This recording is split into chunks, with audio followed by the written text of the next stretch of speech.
The fallout continues over Donald Trump's new child care plan. Trump said he devised the plan after he heard his daughter Ivanka saying to him, "Daddy, daddy, daddy, give baby child care plan." Apparently, Ivanka had been saying that for a while, but Trump couldn't hear her because his wife Melania was simultaneously saying, "Daddy, daddy, daddy, give baby diamonds," and the two women drowned each other out. Trump says the plan will provide help for hardworking parents by allowing them to transfer ownership of their construction companies directly to their children while still receiving profits for themselves without paying any taxes. Trump says this will allow parents to earn more millions of simoleons while still being able to write their names in large gold letters on top of all the buildings they construct. For those parents who for some reason don't happen to own construction companies, the plan will provide some sort of something or other, but whatever these federal benefits are, they will be available to single mothers who are only having children to collect federal benefits and to same-sex couples who have adopted children or simply purchased them in Haiti. Conservative commentators hailed the Trump plan, saying it's about time an outsider stuck it to the Republican establishment by providing more federal entitlements and driving the country deeper into debt. According to Sean Hannity of Fox News, quote, "Republicans have to show their support for the traditional family by encouraging more illegitimate children and gay parents. And any Vichy Glenn Beck of a traitor who doesn't like it will feel the steely edge of my hand slicing into his throat because I know karate," unquote.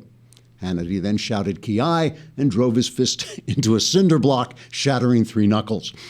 On the other side, Hillary Clinton, speaking to reporters through a medium who went into a trance in order to establish contact with the other side, countered Trump's proposal by offering a plan of her own. The Democrat child care plan will provide federal funds to pay for children's education, health care, parental vacation time, Pokemon posters, those adorable pink T-shirts with Christmas lights blinking around a picture of a pony, and baby's new pair of shoes if the dice hit the point before coming up snake eyes.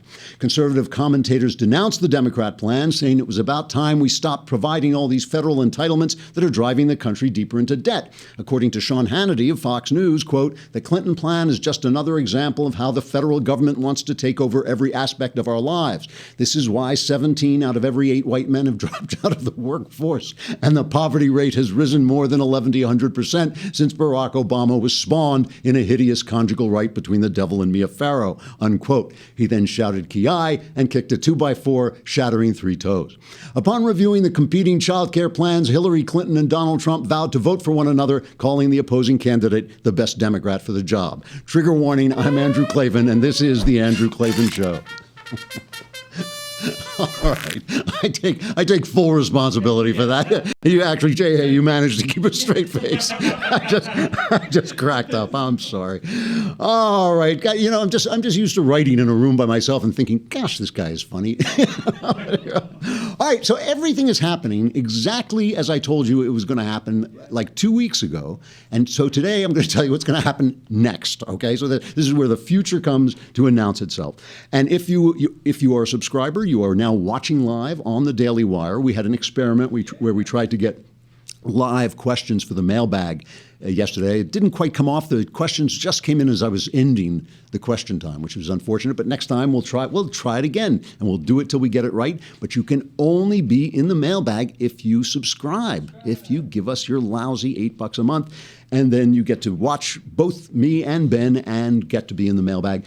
If you don't, you're watching the first 15 minutes on Facebook or YouTube, Facebook or YouTube, and then we black you out, come and rob the $8 from you anyway while you're in the darkness.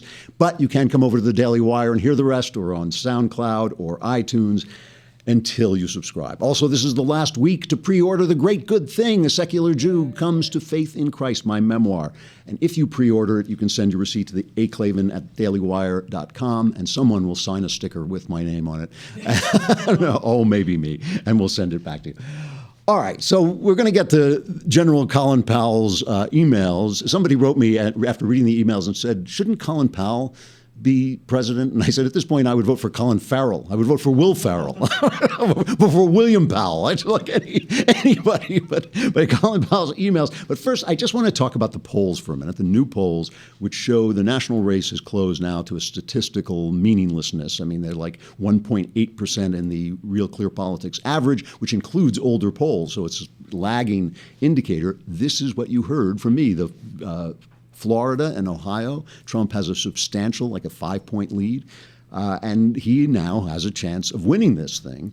And I kept predicting this not just because Clinton has been having such a horrible time with the corruption or sickness collapsing like that, but also what none of the commentators want to say is Trump has been doing very well. I'm not talking about who he is. I'm not talking about what he'll actually do as president. I'm simply saying that his trip to Mexico, his trip to the African-American church, he went to Flint, Michigan. He's been doing stuff. He went to Louisiana during the floods. Whatever Steve Bannon and his crew have come over to do, it is working. He has transformed him. He hasn't been sending out those stupid tweets about like some minor guy who attacked him. Yesterday he was in Flint, just to give you an example. He was in Flint. He went to a small African-American church, got off a great line about Flint, where they're having this water thing. The water is all poisoned, so they can't drink. Here's what he said, and then watch what happened next. I wrote out a few things, and I thought I'd mention one of them that I thought about and I've seen around a little bit, and I said, did anybody else ever think of this? Because it's very interesting. But it used to be cars were made in Flint, and you couldn't drink the water in Mexico. Now the cars are made in Mexico, and you can't drink the water in Flint. That's not good. Hillary failed on the economy, just like she's failed on foreign policy. Everything she touched didn't work out. Nothing. Now Hillary Clinton. Mr. Trump, I invited you here to thank us for what we've done in Flint, not to give a political speech. Okay, that's good. And I'm going to go back on that. Okay. Now, so she interrupted him. She kept cutting him off, and then some people started heckling him and stuff like this. And the press exulted in this. Oh, yeah, the blacks don't like Donald. But it turned out he came off looking much more graceful than they were. They invited him. He started to give a speech. The minute he went after Hillary, they shut him down, and he was polite about it and very nice about it. He's been just coming off looking good. They've got him somewhat under control. It also speaks, I hate to say it, but it speaks well of him that he's learned something. He's learned that you can't always do what you want to do. You got to you got to lead the country. He actually, if you think about it, has more motivation to be a good president once he gets elected than anybody else. He's got enough money, probably. We can't see his tax returns, so we don't know. But he's obviously not living hand to mouth. He's got enough money. He just wants to be loved, and he wants to up his name recognition at this point. So, because of this, and this is just what's happening. I mean, the email scandal has been a real scandal. The health thing on the Hillary side has been a real thing. And Trump's been doing well.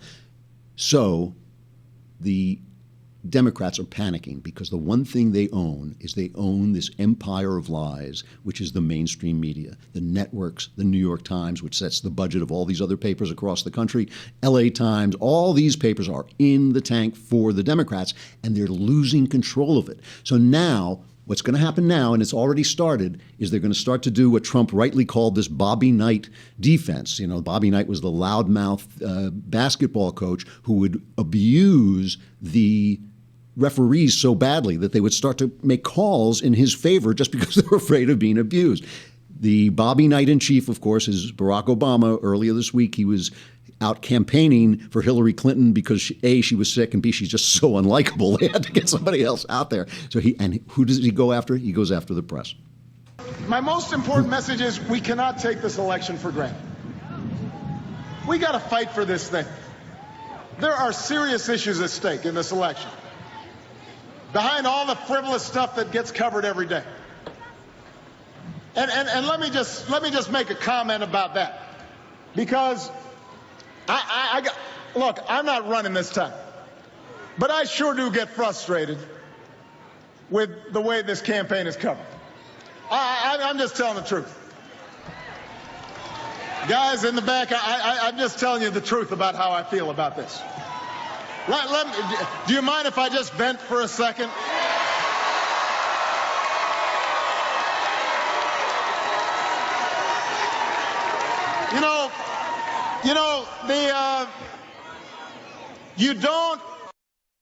You don't grade the presidency on a curve. This is serious business. And when we see folks talking about transparency. You want to debate transparency? You've got one candidate in this race who's released decades worth of her tax returns. The other candidate is the first in decades who refuses to release any at all.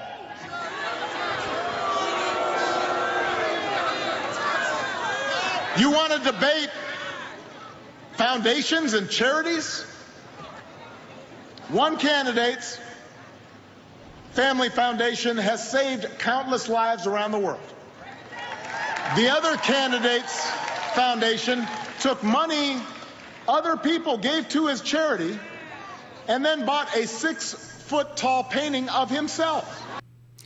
Okay, well, a lot of that was untrue, but that's not the point. The point is, remember we had Kim Strassel here, right? And she talked about how Obama essentially ordered the IRS to start coming down on conservative groups, but he never did it by picking up the phone and saying, hey, start holding up the requests of these conservative groups. He went out and made speeches about these dangerous groups who had innocent-sounding names and then he would name these Tea Party conservative groups and make them sound like foreign entities and all this stuff, and they got the idea. And I compared it while we were talking to Kim, I compared it to Henry II, the King of England, who ordered the assassination of Thomas Becket, this priest who wouldn't do what he wanted him to do, by saying, the Archbishop essentially, who wouldn't do what he wanted him to do, by just saying, so people could hear him, will no one rid me of this troublesome priest? He didn't have to say, go out and kill him. He just said, will no one, and that's what he did. This is what Obama is now doing with the press, and the press hears the whistle. They hear that dog whistle right away. Here is Lawrence, what's his name, Lawrence O'Donnell from MSNBC? He's picking up on it right away. Donald Trump threatening World War III over a gesture. Donald Trump said he would start a shooting war with Iran if Iranians in little boats, as he called them, made gestures toward our destroyers, the most lethal warships in history.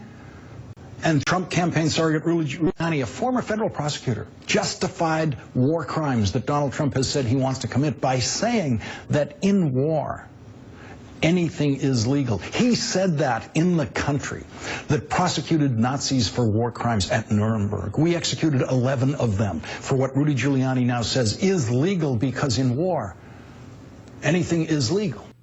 And then he goes on and says, but the press is not covering this properly. And he goes on lambasting the press, obviously twisting what Giuliani said.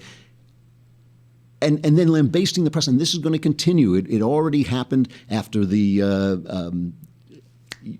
Commander-in-Chief Forum, where they started picking on the moderator, saying he didn't do a good job just because Trump came off better. Trump didn't do a good job, but he came off a little better than Hillary Clinton, so that had to be Matt Lauer's fault, so they picked on Matt Lauer. But let's take a look. Let's just take a look yesterday. Colin Powell's hacked emails come out, right? They're in DC Leaks, which is, they say, connected to Russian hackers. Okay, and Powell says these are his emails, and he also said, and there'll be a lot more of them coming down the pike. So this is Colin Powell. Yeah, he says there's more of them coming.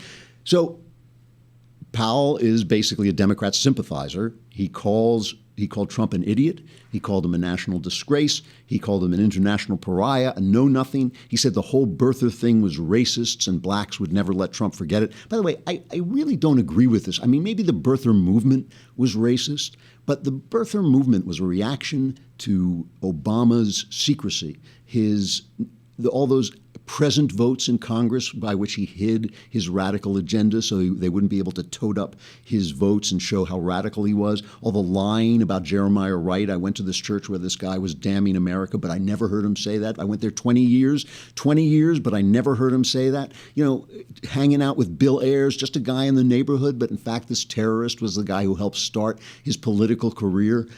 It was this sense that he doesn't like America, that there's something un-American about him. And I think that sense turns out to have been utterly correct. Everything he said that made him sound American was a lie. Everything he said he wouldn't do, he has done. He's been a radical guy. And that's where the birther movement comes from. And it also comes from the fact that Trump's an idiot and he believes everything he hears because obviously the guy was born in Hawaii. So there's no weight to it. But I think this spinning of it as racist is wrong and ridiculous. But anyway, okay, that's the stuff he says about Trump. But the stuff he says about Clinton is devastating, especially because he says she's his friend, right? And the famous one was, he says, I would rather not have to vote for her, although she is a friend I respect. Speaking about Clinton, Colin Powell speaking about Clinton, he calls her a 70-year-old person with a long track record, unbridled ambition, greedy, not transformational, with a husband still, I mean, we'll call it Richarding, as Austin suggested. You know, Richard, the short name for Richard. It's just if you say blanking, you come up with a